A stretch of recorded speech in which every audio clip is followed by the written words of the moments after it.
A brand is an emotional connection with a customer, so that when the customer sees or hears your brand, it evokes an emotional connection.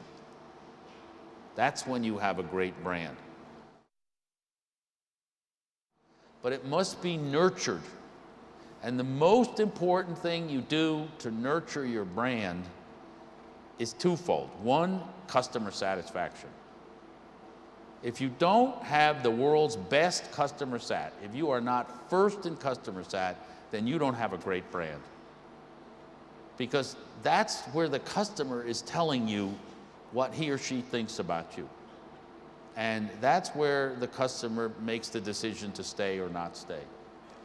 It's also the platform from which the customer says, gee, maybe I'll buy that other service because I like the experience I have with the existing service.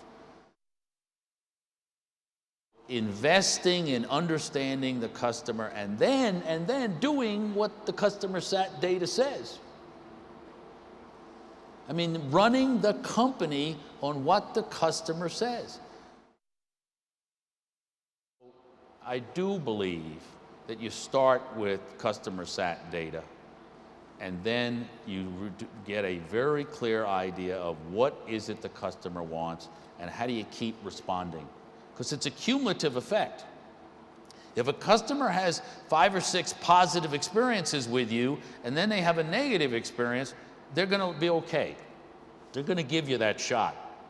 On the other hand, if you get a new customer and the first thing they experience is delays or a billing system they don't understand or fees they didn't expect or a solicitation that wasn't totally honest about what they were going to get from you, well, you've lost them forever.